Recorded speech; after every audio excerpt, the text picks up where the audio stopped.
Todo mundo erra! Todo mundo erra sempre. Todo mundo vai errar! Laia, não Começando sei porque mais um programa! sozinho eu fico a pensar. Estamos aqui, barba nova, vida nova. Que barba nova. Emílio sem a barba. Emílio. Eu sou o Barba dessa vez. Você é o barba dessa vez. Agora eu Verdade. sou o Barba. A Maior pergunta barba. que não quer calar é se isso aqui vai mudar. Por isso é que eu vou me mandar. Ah, vai. Vou me embora agora. E aí outra coisa, a pergunta que não quer calar, Ah. que o chat coloca Ah, e que o senhor nunca responde, ah. é quando que aquela pessoa ali, ó, estará aqui de alguma maneira. Estão sendo muitas Quando cobranças for em 4 minhas elementos. costas. Muitas quando não, você é o responsável. Meu óculos, o O subtítulo, subtítulo. a Mila. Exato. Me contaram que tinha que ajustar Tá certo. algumas Ano coisas. novo, vida nova. Ou velha, sei lá. É. Sejam bem-vindos. Tudo bem, Pirulinha, como você está nessa tarde de gravação? Tá bem? Tô bem. E você, Camilinha, está bem? Eu tô bem, querido. Carlos Ruas, o que te motiva a sair da cama pra vir gravar com a gente? O que me motiva são vocês. Ah, Eu acordo muito todo amor. dia. Ah, Emílio, pirula. Oh, meu Olha. Deus. A Camila não, você viu, né? Emílio, Pirula. A Camila, É que Emílio. Entendi. entendi. É esse abraço de urso, né? É um abraço Pois é. delicioso, né? Eu cheguei e Pois ganhei bem. um não solicitado. Mas foi bom. É Mas bom, foi é bom. macio. É macio. É macio, é fofinho. tipo Fofinho. amassar abraçar. Cê lembra dos bonecos do McDonald's? Sabe o shake, aquele que é roxo? É tipo abraçar aquilo. Ou o Barney, o dinossauro. É verdade, é. Também. Pelúcia. É pelúcia. É praticamente um ursinho de pelúcia. O Emílio ele deu uma dica da introdução do vídeo de hoje, porque você que está assistindo, você deve ter algo que te motiva. Todos nós temos alguma coisa para facilitar a nossa navegação neste mundo, neste mar que é a vida. E o que te ajuda a navegar neste mar?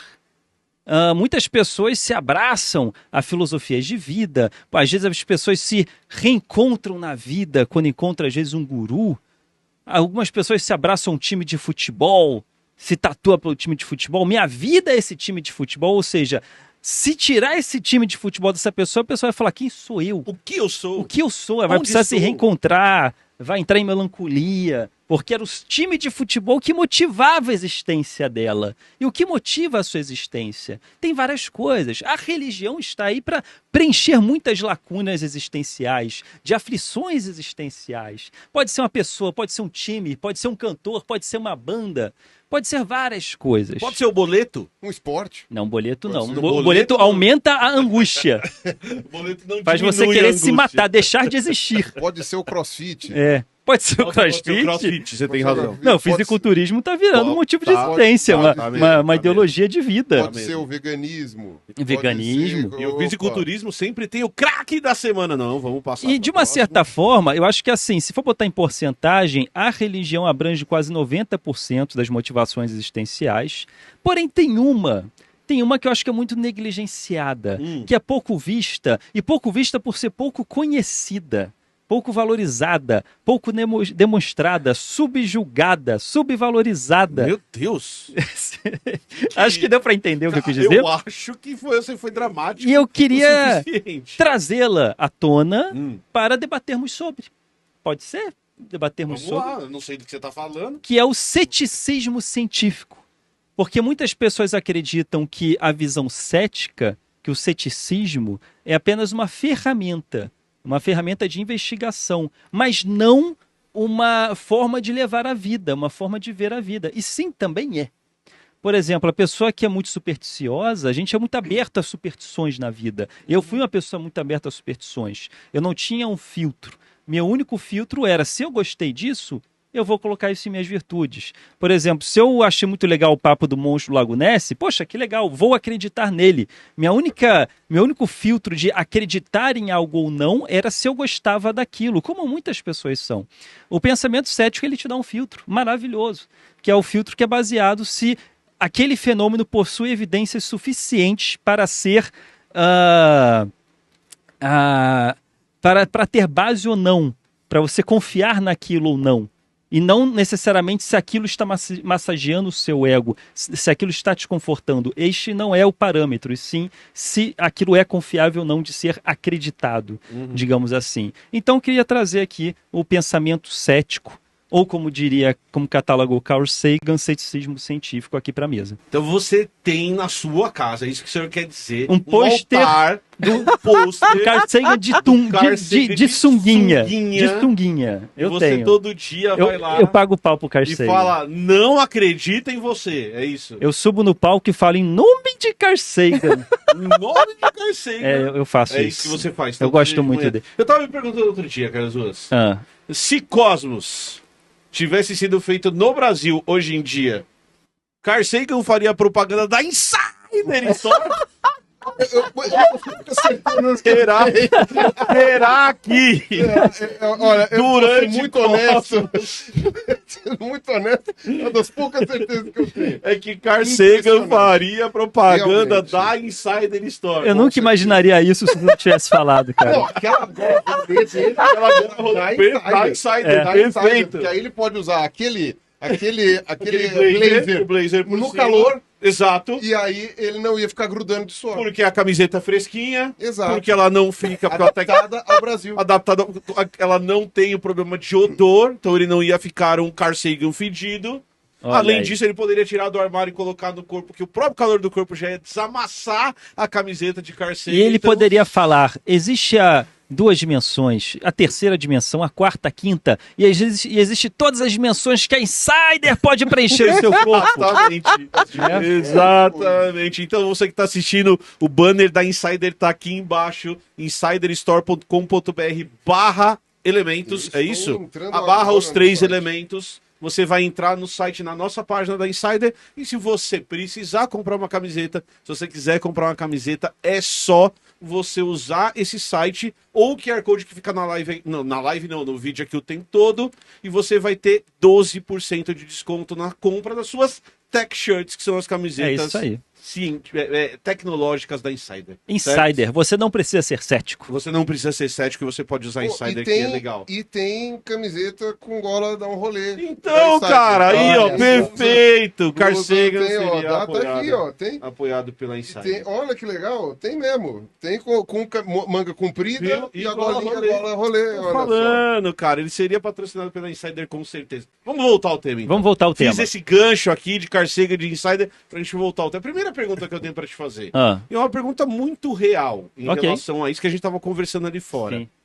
Muitas pessoas falam de motivação do dia a dia. Sim, E eu fiz a brincadeira do boleto. Mas Sim. você... uma antimotivação. É uma antimotivação no caso, mas É uma obrigação. na maioria dos dias que eu acordo, Hum. a minha motivação, ela não é uma motivação, como eu vou dizer, maior. Eu tô motivado a levantar e dar comida pro cachorro. Não sei se tá fazendo sentido Precisa, o que eu quero precisa dizer. fazer xixi. É, eu preciso fazer xixi e levar o cachorro pra Levantei, fazer aí, também. agora eu não vou Como voltar a que deitar. é? Como que o ceticismo científico te motiva a sair É. da cama? Entendeu a minha pergunta? Tá, quando eu falo em levantar da cama, talvez seja mais no sentido metafórico, porque realmente eu levanto da cama porque eu tenho um prazer existencial de De viver, acordar. de acordar e De- começar meu dia e fazer as Exato. coisas que me dão prazer, Uhum. sem ter um apoio existencial Uma de grande algo, razão por trás, né? de uma ideologia, sim. Mas aquilo que eu gosto de fazer, aquilo que eu tenho prazer em fazer, envolve essa motivação. Uhum. É porque eu vou te dar um exemplo disso.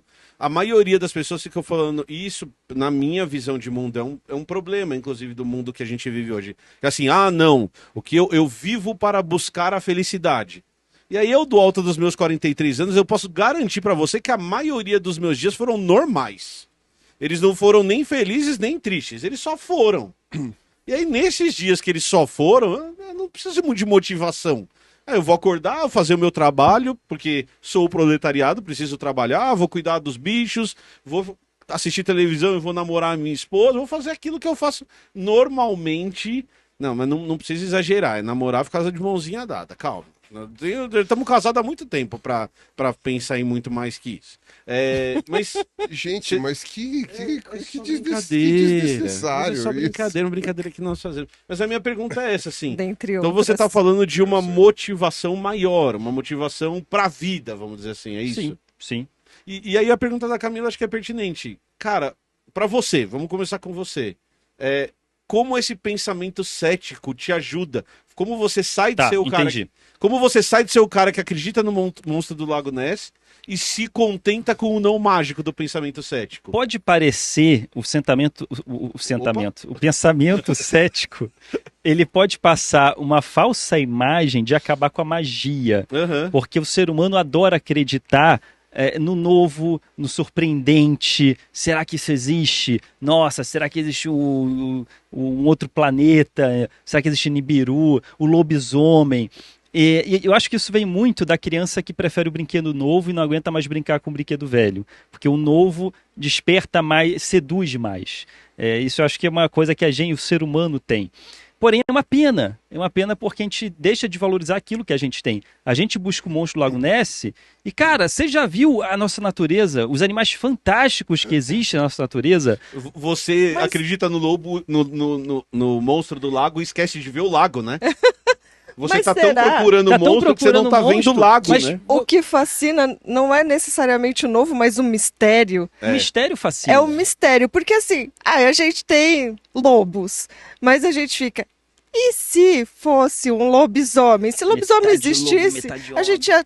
E se todo mundo soubesse, a gente já tá assim. E ali tem um lobisomem. A gente ia classificar como Exato. biólogo de qualquer jeito e ia falar, e também Exato. tem lobisomem. Mas isso é uma coisa que eu acho muito interessante nessa parte dos animais, das descobertas do mundo, né? Que, aliás, eu acho que, inclusive, realmente, muita gente tem pouca noção da biodiversidade, por isso que acaba, talvez, não se interessando tanto, né? Mas eu tava vendo esses dias, né? O Divas compartilhou uma imagem, acredito que era de um leão ou de um crocodilo feito na Idade Média, porque nem leões nem crocodilos existem na Europa Sensacional essa imagem. ao- Coloque essa imagem. há alguns milhares de anos, né? E aí aquilo lá parece, na verdade, meio que um peixe com cabeça de gente, o rabo tá enfiado na bunda do bicho, porque tem literalmente, parece que o rabo tá enfiado, e tanto que não dá pra saber se é um leão, se é um crocodilo, alguma coisa assim. Então não Foi tem um dois monge. olhinhos aqui na frente? Foi, assim? é uma cabeça de gente, ele fez uma cabeça de gente só com cabelo meio assim. Então, quer dizer, era um monge que nunca tinha saído do mosteiro e que fez aquele desenho baseado em relatos, né? E houve leões e crocodilos na Europa, mas já faz alguns milhares de anos que não tem mais. Então, eram pessoas que estavam falando de bichos que não viram. É uma coisa interessante, até os próprios desenhos do Dodô, porque os caras levavam em cada uma dessas expedições um naturalista, né? E os próprios desenhos do Dodô eram desenhos que depois o pessoal foi avaliar, hoje, recentemente, que não eram acurados em relação ao bicho. Porque é uma coisa complicada, né? O Dodô, ele foi extinto em 1700, sei lá o quê, né? 1600, não, acho que foi 1600 e bolinha, 1678, uma coisa assim. Ou seja, ele foi descoberto em 1600 e 1600 e pouco ele já estava extinto, né? Na Ilha Maurício, né? A Ilha Maurício é uma ilha vulcânica, só tem ela ali parada no meio, então o Dodô era restrito àquilo, sobreviveu a várias erupções vulcânicas, sobreviveu a furacões, sobreviveu a não sei o que, chegou o ser humano Chegou nós lá e acabou. e acabou, né? E principalmente gato, né? Chegou gato, chegou rato e enfim. E aí, no fim das contas, o pessoal foi ver esses desenhos que fizeram naquela época. Boa parte dos desenhos não eram de testemunhas oculares, eram de pessoas que viram de pessoas, e essas testemunhas oculares também fantasiavam em cima, e eram naturalistas que geralmente desenhavam bem, mas as pessoas parece que enxergavam de outro jeito. Por exemplo, quando você vê a arte renascentista, você vê eles reproduzindo o mais preciso possível. Quando você vê a arte medieval, parece desenho, parece cartoon, né? Eles colam o olho na frente da cara, né? Eles fazem umas coisas que você fala, mano, eles não estavam vendo que isso tá errado? Estavam, mas não importa. né? E essa fantasia que eles faziam no Dodô, que eles faziam na baleia, no peixe-boi, em todos esses bichos que eles não estavam acostumados a ver com frequência, essas fantasias, né, falando principalmente dos europeus, mas se você for ver em outras culturas, você também vê, né, nas paredes, nas pinturas rupestres, nos desenhos da China, o próprio dragão chinês é possível que tenha sido inspirado no alligator, né, da China lá, que é um bicho pequeno. Então, quer dizer, quando você olha todas essas representações, elas dão uma aumentada. Elas querem ver algo mais do que não está lá, o que já é fantástico, né? Pô, uma baleia é um bicho fantástico, um crocodilo é um bicho fantástico, um leão é um bicho fantástico, um peixe-boi ou um dodô, que era um bicho fantástico, né? E a gente tem tão pouco dele preservado hoje, né? Tem só esqueleto praticamente.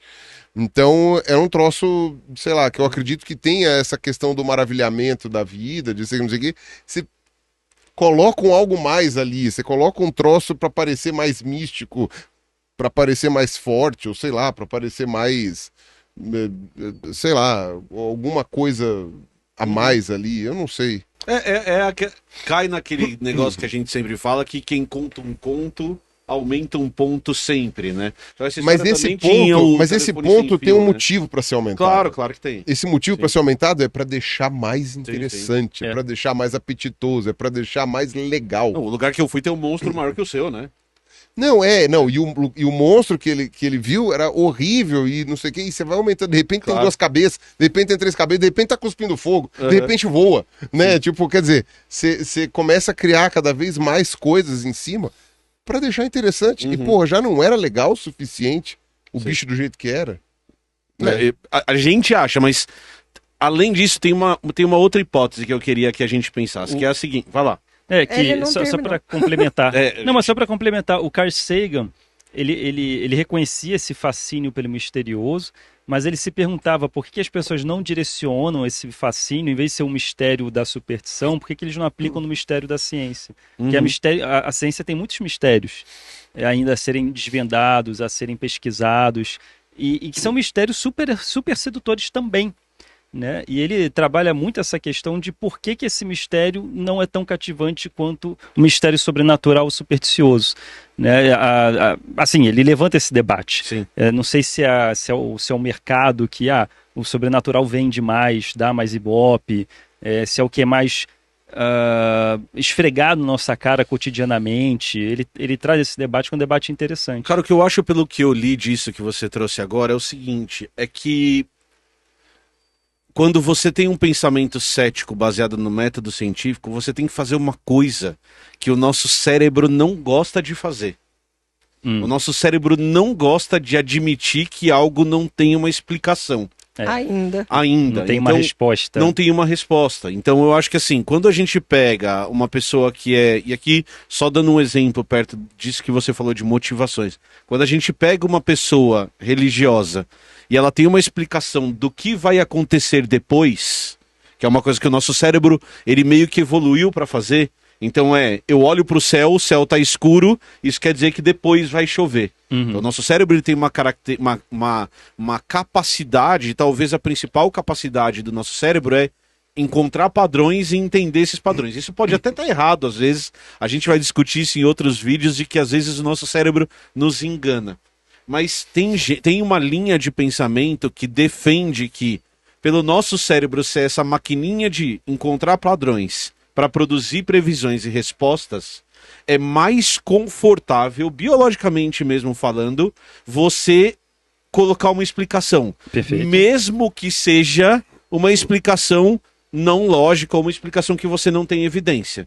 Então, falar que existe uma vida depois da sua vida é mais confortável do que eu dizer para você que não tem nada ou que eu não sei o que acontece depois que a gente morre. Ou seja, para o ser humano, evolutivamente falando, conviver com a dúvida é mais angustiante. Exato. A resposta traz mais conforto. Exato. Essa é uma hipótese. Traz segurança. Ela te traz mais segurança, é mais gostoso. Segurança é a palavra. Isso. Porque a gente evoluiu num mundo muito hostil. Tudo te mata. Né? Então o escuro, a gente não enxerga no escuro. E metade do dia, metade do período de 24 horas, é breu. E aí você vai dormir, onde você vai dormir pra ficar tranquilo que não vai vir um predador, que a tribo vizinha não vai vir te matar, que sei lá, que insetos te picam e você morre, uma cobra te pica, você morre, uma aranha te pica, você morre, um leopardo vem e te mata. Aí você tem que arrumar comida é muito trabalhoso, Muito difícil. né? E ainda metade do dia você não enxerga absolutamente nada, tudo escuro, né? Cara, é muito assustador, né? Então, a segurança sempre foi, talvez, a coisa mais buscada pela gente. E aí, pensando nisso, é fácil você falar pra mim assim, ó, você é criança, Emília, eu quero sair no escuro. E aí eu falo pra você, não pode porque é perigoso. Aí você fala, por que é perigoso? E eu falo, não sei, porque eu não sei o que tem lá fora. Eu não sei, de verdade, eu não tenho a menor ideia do que tem lá fora. Então eu vou falar assim, ó, não sei. Aí eu vou falar, não sei, não é resposta. Agora, se você fala, Emília, eu vou sair no escuro. Aí eu falo, não pode. E aí você fala assim pra mim, por quê? E eu vou falar pra você assim, porque tem um monstro lá fora. Ah, então eu não vou sair. Então eu não vou sair. Então eu tô ocupando o espaço porque pro meu cérebro, pra minha compreensão, Funciona melhor funciona melhor. com o monstro lá fora. É uma explicação melhor do que a não explicação. Que de alguma forma te traz segurança e que daí te traz tranquilidade. Exato. E o louco é que pode até ser que um dia alguém tenha saído e tenha desaparecido, e aí, ou uma sombra apareceu. Mas eventualmente pode não ter acontecido nada. Nada, A exato. pessoa pode simplesmente ter inventado do monstro lá, ou foi achado que era um embora. monstro e foi. É. E aí a pergunta que eu te faço é: o que a gente tenta fazer quando a gente fala para as pessoas entenderem o método científico, quando a gente fala para as pessoas terem a paciência e terem o pensamento cético, é que elas têm que abraçar um lado de viver que é muito complicado. Que é contraintuitivo. Que é contraintuitivo. Eu poderia dizer contra-evolucional, não sei Então, se contra-evolução. Talvez sim, mas é porque a gente Natural ainda não tem. O que a gente está trazendo de aqui ter são respostas. hipóteses. Do mesmo jeito, Tá. eu não posso te dar essa certeza, porque isso que a gente está falando para você são hipóteses que alguns cientistas levantam do funcionamento do nosso cérebro. Ter um pensamento cético é meio que nadar contra a maré Exato. daquilo que te traria mais segurança, Exatamente. mais conforto. Mas eu Porém, acho que... tem uma coisa que eu acho que é importante. Né? Diga. Quando você se toca, por exemplo, que aquilo que te dava segurança não te dá mais segurança. Esse é um ponto. Aí ocorre Aí acontece uma quebra. uma quebra, uma Exato. ruptura E aí você tá na água, sem boia. Exatamente. e a pessoa entra em parafuso durante um tempo. É isso. E aí ela tem que achar outra boia. Ela Tem que achar outra boia.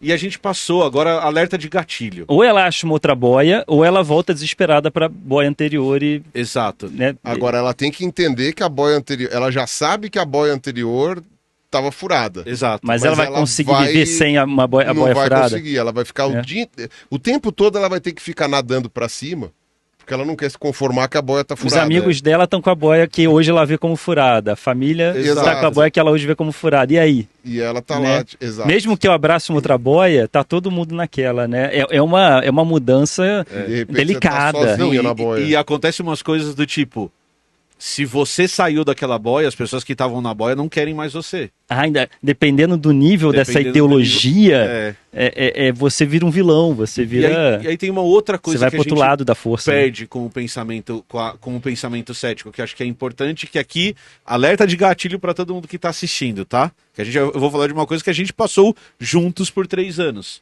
Que quando você tem um apoio, quando você tem uma razão, quando você tem alguma coisa, você também gera uma ilusão de que você tá no controle das coisas. Certo? Uhum. Então eu estou no controle da minha vida para ir para o céu. Eu estou no controle da minha vida para atingir o sucesso. Eu estou no controle da minha vida para tal coisa. E aí vem um negócio que fura a sua boia chamado pandemia. E aí o que a pandemia faz é que a pandemia tira a boia de todo mundo e fala: amigão, você não tem controle de nada.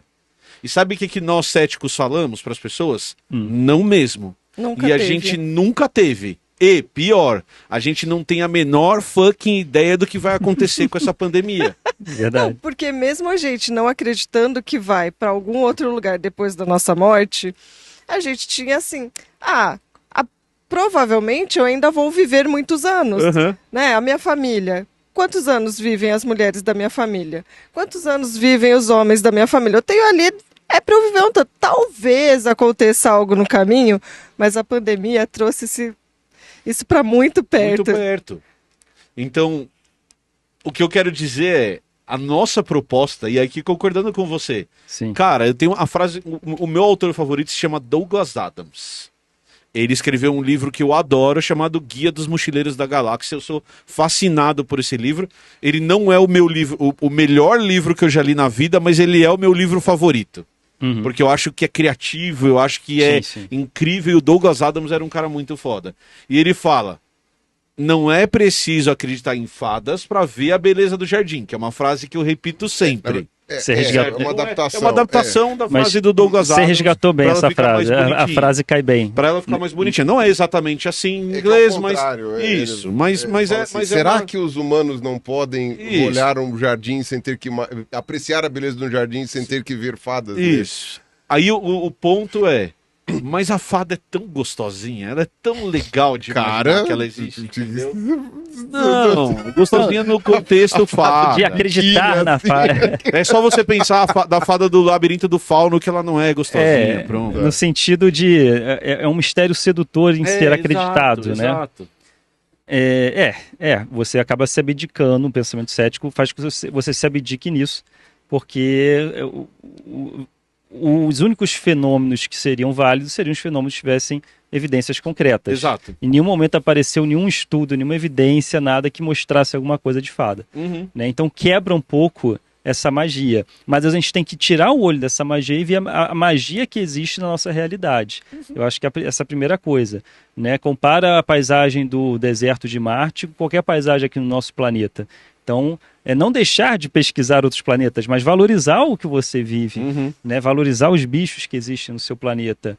E uma coisa interessante também que o pensamento cético te traz é que ele tira você de um lugar especial, que se eu fizer aqui uma escala de ideologias de vida, a religião está em primeiro, te colocando num patamar muito especial. O pensamento cético está mais lá para o final, porque você assume que você é um ser falho. Eu acho interessante você assumir ser um ser falho no sentido de você ter sentidos falhos. Tipo isso da visão noturna que você citou agora há pouco. A gente vê rosto onde não tem. A gente preenche, a gente cria memória falsa. Então, aquilo que eu vejo, aquilo que eu sinto, aquilo que eu ouço, não necessariamente é aquilo que eu sinto, aquilo que eu vejo, aquilo que eu ouço. E pessoas que não possuem pensamento cético, para elas, a evidência que ela sente, que ela deduz, que ela intui, está acima de tudo. Uhum. E o pensamento cético fala, isso é a pior das evidências.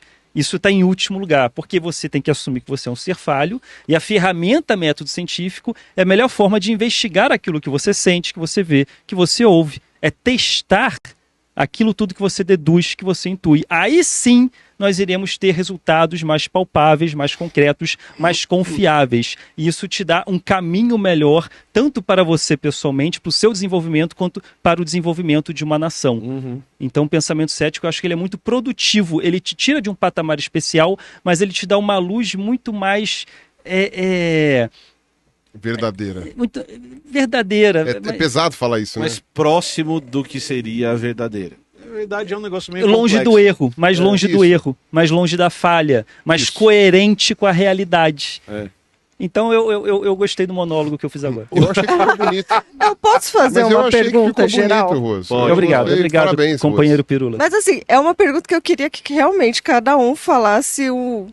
Tá bom, a gente tá falando aqui, eu gostei de uma coisa que o Ruas falou antes da gente entrar para essa gravação, que é, o pensamento cético, científico como modo de vida. Uhum.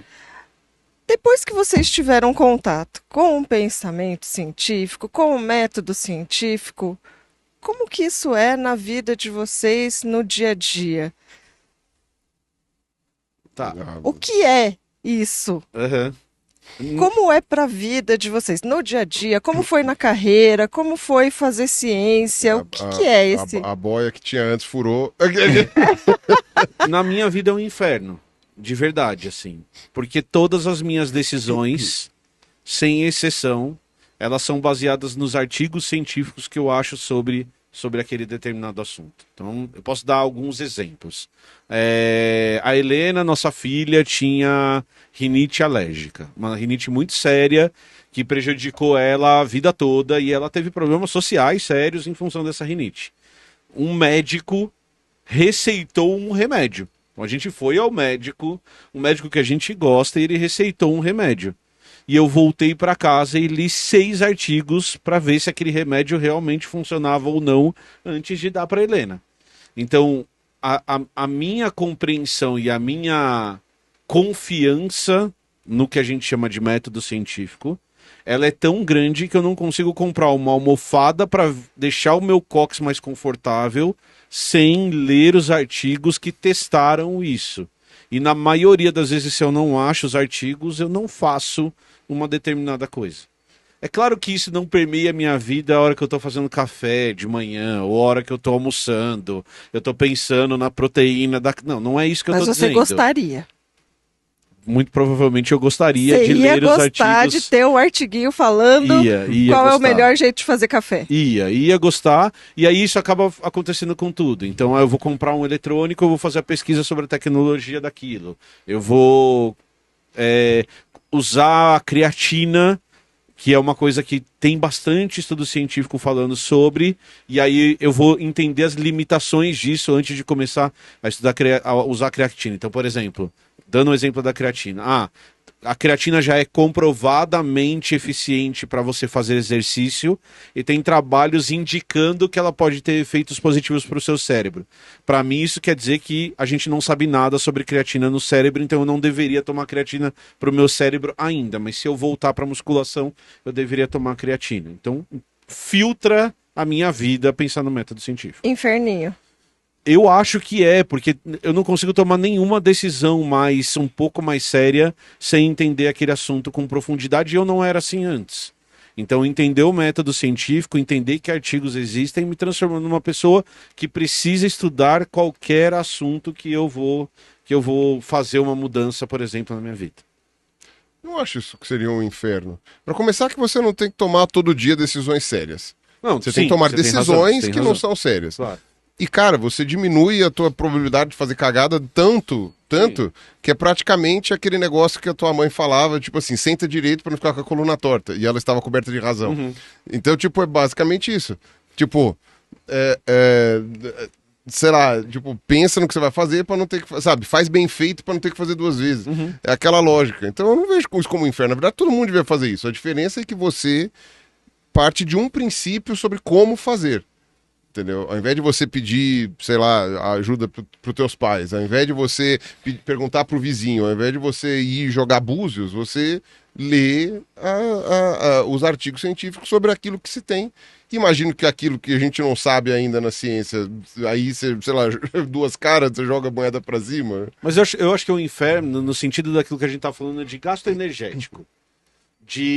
O meu cérebro, ele hoje é treinado para gastar energia. Eu concordo com você, eu faço porque eu acho que é mais eficiente fazer isso. No fim das contas, você gastou menos energia. Eu gastei menos energia, mas a percepção a curto prazo disso é que eu poderia... E principalmente, por exemplo, você pega no caso do remédio da Helena. O cara estava certo. Ele tinha razão. Então, apesar de eu não ter gasto energia à toa... Aí foi falta de confiança. Eu gastei energia à toa. E aí eu acabo não confiando em ninguém para isso. E, pô, se eu... Mas você acha que numa próxima vez você fosse para aquele mesmo médico e ele falasse uma outra indicação... Talvez eu lesse só 3 artigos e não 6. Ué. E como é pro Pirula? Assim, ter tido contato com o pensamento científico, como é na sua vida? Eu vou ser muito sincero. Eu sinto a necessidade... assim, eu não quero estar em boia furada. Eu já não gosto de água, de ficar boiando na água. Então, tipo, banho eu tomo, né? Mas agora... De vez em quando. Com as camisetas da Insider, Você eu não fedo. pedindo. Olha só. Não, mas eu tô falando assim, eu faço questão de não estar em boia furada. Né? Eu posso até não saber se a boia que eu estou me agarrando tem furo ou não. Mas as que tem furo, eu já sei que eu não vou pegar. né? Então, na verdade, o pensamento cético, para mim, ele é a boia não furada. Ou pelo menos a boia que eu não vi furo ainda. A tentativa de não estar na boia furada. É aquilo que o Ruas falou, é a menos errada, né? Então, tipo, aquelas têm furos evidentes. Algumas têm uns furos que tem mais furo que boia. E essa não me parece que tem. Então, não é bem uma opção, né? É uma coisa meio que você converge para aquilo e fala, não, qualquer alternativa aí você cai na água, né? E isso eu tenho pavor, né? Então eu não vou fazer isso. Agora, uma coisa que foi muito interessante do pensamento cético para mim foi aprender a lidar com dúvidas. E aprender a entender que eu não tenho a mais puta ideia do que seja isso, não é motivo para angústia. E tá tudo bem. Tá ótimo, tá ótimo. É até melhor do que você se agarrar numa boia que tá furada. E às vezes a né? boia tá tão furada que nem boia tem, você já tá na água e você nem percebeu que a boia tá furada. Percebeu, exatamente. A boia já foi embora, já afundou mais do que você. E aí o que me aliviou nisso daí é justamente saber lidar com dúvidas. A ponto de que eu já falei isso daí em mais de algum dos meus vídeos, né? Que eu falei assim, as pessoas precisam aprender a lidar com dúvidas. Isso não é um motivo de ansiedade, isso não é um motivo de angústia. Claro, às vezes você tem uma dúvida mais palpável no dia a dia, tipo pagar boleto, tipo, sei lá, resolver uma questão... Tipo, qual computador comprar, que era o exemplo que você estava passando até agora. Comprar, exatamente. Se você tem alguma pessoa com algum problema de saúde, ou você, né, e tipo, tem que resolver aquilo ali. Aquilo não é uma coisa simples. Agora, salvo esses exemplos mais imediatos, tirando isso... Cara, o eu não sei é uma resposta extremamente... Confortável. Eu diria que ela não é confortável, mas ela é com certeza não ruim. Ela não te gera dor, não te gera angústia, não te gera problema. Ela não é confortável porque você gostaria de saber a resposta. Mas você lida bem com a ausência de resposta, não tem problema. Né? Esses dias me perguntaram numa live, Piru, o que acontece depois que morre? Eu não sei, nunca morri. Pronto, acabou. Sim. E é isso aí, pessoal. Até o próximo. É isso aí, acabou. A pergunta mais fácil que já me fizeram. Né? Tipo, não sei. Né? Eu morri. E qualquer outro tipo de resposta que deram para isso, a meu ver, são tentativas. Tentativas que, para mim, não há nenhum fundamento para escolher um ou outro, ou qualquer um deles. Então, para mim, no dia a dia, o pensamento cético, ele acabou fazendo, em parte, isso. Eu não sou dodói que nem você, de ficar procurando 12 mil artigos para cada coisa. Eu, eventualmente, confio em algumas pessoas, né, para perguntar. Ou, às vezes, eu pulo uma etapa e pergunto para você. E aí quem vai ler os artigos Eu sou sei que você já leu. Ou vai ler. Então o mundo é feito. Desde né? angústia com o Emílio. Cada dia, todo dia, um malandro e um otário. Saem de casa. Não, e aí o que acontece? Eu de fato... Se fosse só você que fizesse isso, Não, já tá tão bem. Cara, você fica falando pra todo mundo o que você faz, dá nisso. Mas tem outras pessoas também que às vezes eu pergunto e tal. Eu acabo lidando muito nessa pegada. E tentar arrumar uma explicação, sabe? Tipo, uma explicação não, mas uma saída que pareça gerar menos falhas, né? Eu sei que nada é perfeito, faço cagada diárias, mas pelo menos aquela ideia de você procurar alguma coisa que você tenha alguma evidência, alguma coisa que você sabe que eventualmente funciona, ou que, sei lá, pelo menos pareça não fazer mal, né? Então, isso daí eu acho que já é algo relevante. Ok. Eu queria... Não, você tem que responder a Camila. Sim. A ideia é... É isso que você vai responder. Desculpe, perdão. Eu vou entrar... O que eu vou responder para a Camila tem muito a ver com o que o Pirula falou agora, mas antes, eu queria falar assim, às vezes a pessoa que está em transição entre um pensamento que traz muitas respostas, nem todo mundo sabe interpretar um artigo científico. Não.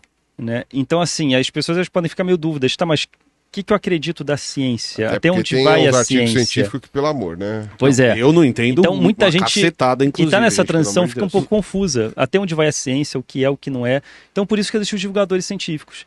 Porque eles estudaram para isso, eles têm um currículo bom para isso, eles podem mastigar e entregar para a gente de uma forma mais didática, para você que é de humanas, por exemplo, que tem um pensamento cético baseado em artigos científicos, eles podem mastigar e te passar uma informação mais confiável que pode te ajudar a te orientar.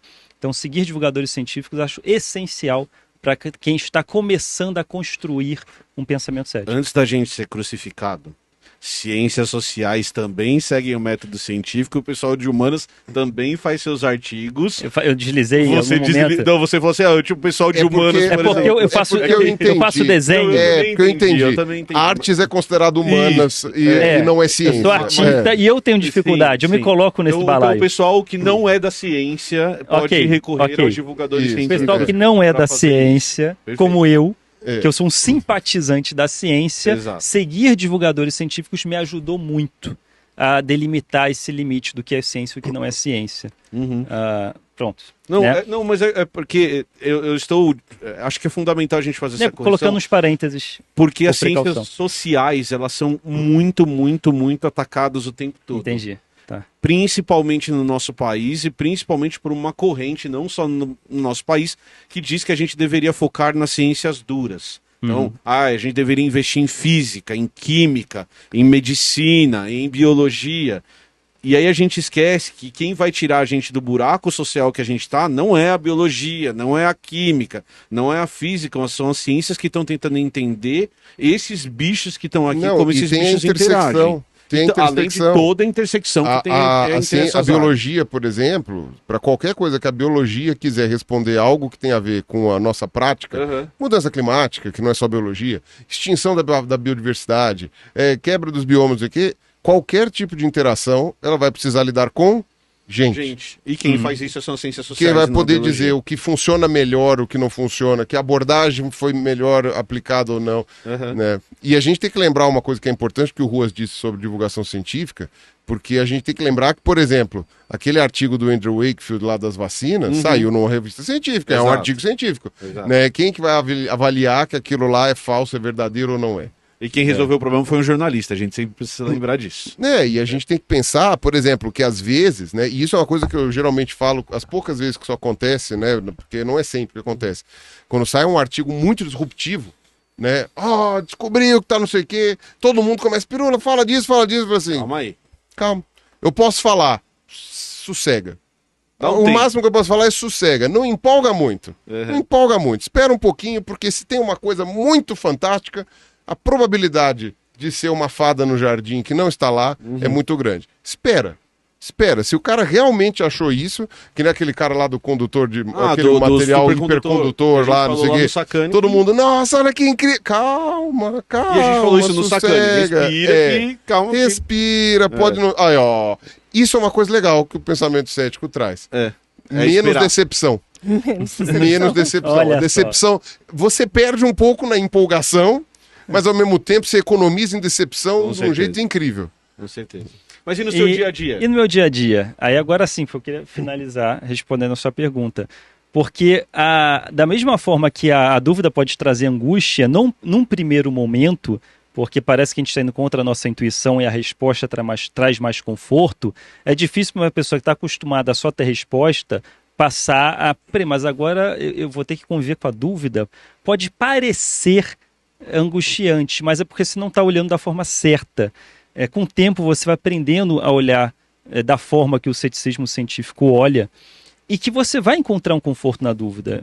Eu encontro conforto na dúvida no seguinte sentido. Uma série que você é apaixonado. Você tem uma série que você é apaixonado. Essa série foi renovada. Ano que vem vai ter a próxima temporada. Isso gera dúvida. Como vai ser a nova temporada? Como vai ser a nova temporada de Dark?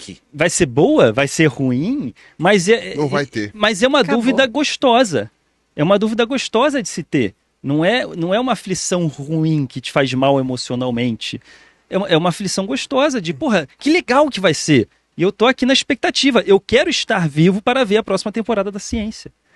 Esse é o meu conforto na dúvida, porque a ciência ela está sendo revolucionária nos últimos 50 anos. Quantos cientistas, dariam tudo para poder aprender o que a gente está aprendendo hoje nas escolas, que já é uma coisa básica, que já foi uma coisa reveladora em uma certa época. E que privilégio a gente tem de ler esses capítulos, ler essas temporadas. E, nossa, eu estou muito ansioso para as próximas. Será que a gente vai conseguir chegar a Marte um dia? A gente está descobrindo vários elementos legais na Lua que estão querendo levar de novo o ser humano na Lua. A gente está estudando luas de outros planetas que pode ter algum tipo de vida, talvez a mais rudimentar possível, mas pode vir a ter porque tem água. Existem tantos mistérios suculentos que são próximas temporadas e eu quero estar vivo para poder ler esses capítulos, para poder assistir essas temporadas. Então isso me motiva. Isso é uma dúvida confortável, na minha opinião. Excelente, muito bom. Tem uma Agora- coisa legal que eu lembro quando o pessoal começou o sequenciamento genético. E a galera achava que isso ia resolver todos os problemas filogenéticos que existiam. Tipo, a gente não sabe separar a convergência evolutiva de evolução Agora vai ancestral em resolver. comum. Agora com a genética a gente vai resolver. Cara, trouxe tanto dado, mas tanto dado que foi incrível. Mas aí o pessoal começou a perceber que a genética não é exata. A genética não é uma ciência exata, né? E o pessoal brinca, né? Fala assim, porque vocês de exatas, pera lá, eu sou biólogo. Eu não sou de exatas. Não. Né? A biologia é tudo menos exata. A resposta clássica da biologia depende. Então, todos esses genes que eles foram vendo adicionou uma quantidade de camadas e camadas de informação, respondeu muita coisa, esclareceu muita coisa que a gente trouxe nem mais um monte imaginava, de dúvida. mas mostrou que não é uma panaceia, não resolve tudo e que muitas vezes você tem que usar o conhecimento que era usado no começo do século XX para se sobrepor e eventualmente resgatar coisas legais. Cara, isso é uma coisa que eu concordo que, tipo, você chega e você quer ver o próximo capítulo. Você fala, vamos ver, vai sair o artigo daquele fulano, vamos ver o que Pois eles é. acharam. Isso é super motivador. pra mim. Você tem o e-mail dele? Manda mensagem pra ele, pergunta um spoiler. Pede um spoiler porque eu quero saber. Eu conheço gente que faz isso. E você, Camilinha, como que o pensamento cético Não, pera, eu tinha jogado. influencia... Não, você vai responder também, poxa. Então, sabe o que eu acho mais legal? Não, não é legal o que você fala. Não, calma. É a abordagem. Mais do que ser cética e totalmente cética, é a abordagem científica. É a gente ter aqueles momentos muito... Putz, que da hora. Então, assim, um dos meus grandes medos, quando eu comecei a fazer a pós-graduação, era, como é que as pessoas fazem as danadas das perguntas? De onde vêm as hipóteses? Por que a gente... E aí eu demorei tempo para entender o que era esse tal desse método científico, que era a gente muito tempo observando, olhando para os sistemas naturais. No meu caso, eram as interações inseto-planta, era lendo muita coisa a respeito para olhar e observar uma coisa e ter uma pergunta. Dúvidas. Ter uma dúvida. Porque eu não tinha dúvida, duvidava de tudo, eu não sabia nada, não conhecia nada do sistema. Aí você lê bastante, vê em que pontinho que a ciência parou em relação àquelas coisas, e aí você começa a fazer suas próprias perguntas. E com base naquilo que você já sabe, você começa a criar suas próprias hipóteses. E com base naquilo que você já estudou sobre como as coisas são testadas, você começa a pensar como que você vai testar a sua hipótese para aquele sistema. E isso é muito legal. E uma vez que você coloca essa forma de ver as coisas, você não consegue tirar nunca mais. Você não consegue desver aquilo, você não consegue não usar aquilo. Então, para abordar problemas, para buscar soluções, é o que a gente faz. Talvez eu não leia tantos artigos quanto o Emílio lê, mas que nem, a gente foi procurar a faculdade da Helena, né? Foi procurar, aí assim, qual é o seu objetivo, Helena? O que você quer? O que você imagina que você quer? Porque depois seu objetivo pode mudar. Mas hoje, qual é o seu objetivo? Eu quero isso, isso, isso. Com base nesse objetivo, vamos olhar quais são as opções? Aí a gente vai estudar essas opções, vai ver como essas opções de cursos abordam o que você quer estudar. Esse é o melhor jeito de abordar? Olha, um aqui vai mais para o prático, você não vai, ela queria fazer algo ligado à arte, você não vai ter tanta aula de história da arte, mas você vai ter aqui como mexe no software, lá. Não, esse talvez não seja. E um que é muito mais teórico e não tão prático. A gente chegou no meio, a gente fez todo um planejamento para que ela pudesse conhecer quais eram as opções com base no objetivo dela, e agora ela está na parte do teste de hipótese. Ela está testando lá para ver se aquela faculdade é a que ela realmente quer. E acho que para tudo, quando a gente tem um problema, a gente para, pensa, observa qual é o problema, as origens desse problema, como que a gente vai estudar qual a melhor forma de abordar esse problema. Aí a gente tenta resolver daquele primeiro jeito que a gente imaginou que era o melhor. Então é tudo pensando qual é o meu objetivo, o que eu já sei antes, como que eu vou usar esse conhecimento que eu já tenho, como que eu vou estudar mais para usar a melhor abordagem, o melhor método para resolver essa questão. E eu acho que daí, quando eu conseguir fazer as minhas primeiras perguntas, e gerar a minha primeira hipótese, testar a minha primeira hipótese, é que caiu a ficha do que é essa abordagem científica para os problemas que a gente tenta resolver. E aí isso me traz muito mais quentinho do que desespero de ter que ler milhões de artigos ou de não saber qual é a resposta imediata. Isso me traz um quentinho porque eu sei como abordar o problema e talvez eu chegue numa solução.